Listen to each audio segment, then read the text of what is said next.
So how does a football team become one of the most powerful brands on the entire planet? Well, we're about to find out. This is the story of the Dallas Cowboys, and it's a journey that has way more to do with business smarts than what actually happens on the field. All right, let's just start with a number that's kind of hard to even wrap your head around. $13 billion. That's the projected valuation of the Dallas Cowboys, a figure that really just puts them in a league of their own. And that simple blue star? That's the symbol of this whole empire. You know, for years, the Cowboys haven't just been the most valuable team in the NFL. They've been the most valuable sports franchise in the entire world. Which, brings us to this huge paradox. How does a team with a nearly 30-year championship drought, that's a lifetime in sports, how do they not only stay relevant, but become this financial juggernaut? That's the big question we're going to dig into.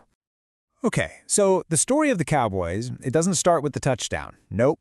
It starts with a really clever business move. This team was basically born from a rivalry before they ever even played a single game.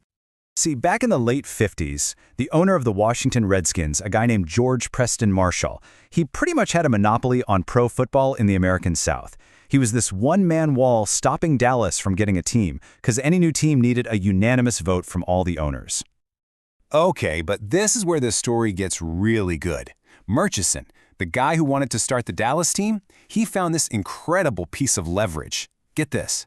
Marshall had a falling out with the guy who owned the rights to Washington's beloved fight song, Hail to the Redskins. So, Murchison, he just quietly went and bought the song for only $2,500. So then Murchison just lets Marshall know, hey, you can't play your own team's song at games anymore. The only way Marshall could get it back? He had to give Murchison the one thing he wanted, the vote for a Dallas franchise. And just like that, boom, the Cowboys were in the NFL. And a legendary rivalry was born right then and there. All right, so they've got the franchise. The next step, you got to build a winner. And this next era, this is what would define the team's identity for generations to come and give them a nickname that would stick forever. And that's where Tom Landry comes in. You know, the stoic coach in the fedora who led the team for 29 seasons. Now, after a really brutal first season where they didn't win a single game, not one, Landry built a total powerhouse. We're talking about unprecedented consistency, an NFL record 20 straight winning seasons, 5 Super Bowl appearances, and 2 championships. And yeah, these were the moments that really cemented their legacy. Those victories in Super Bowl VI and Super Bowl XII, they made the Cowboys a household name and turned their players into absolute national stars. But what's so interesting is where their famous nickname came from. It wasn't after some big win. It was actually after a Super Bowl loss in 1978.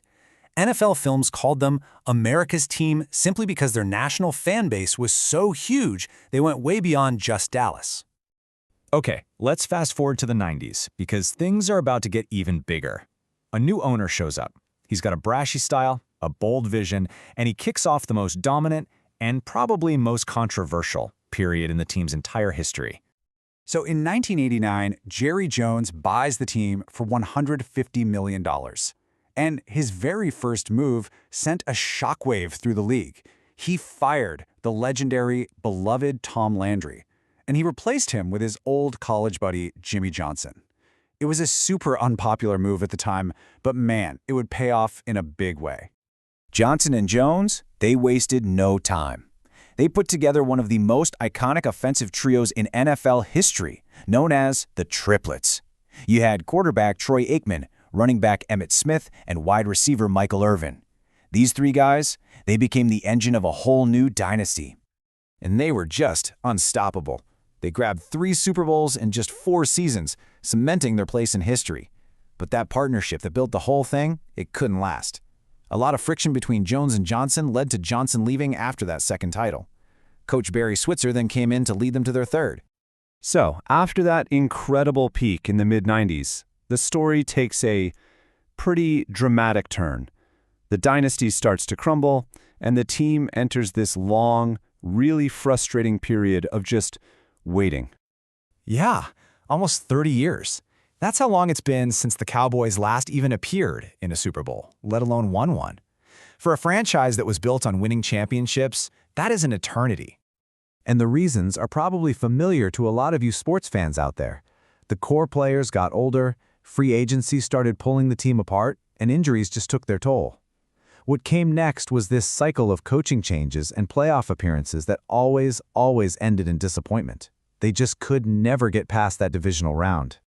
But, and this is the great twist in the Cowboys' story, while the team was struggling to win on the field, the business, the brand behind that star, was becoming more powerful than ever before. I mean, just look at this growth. In 2015, right in the middle of this drought, they became the first sports team ever to be valued at $4 billion. Just 3 years later, they hit $5 billion. And now, their value is an absolutely staggering $13 billion. So this is the paradox of the modern-day Cowboys. On one side of the coin, you've got 0 Super Bowl appearances.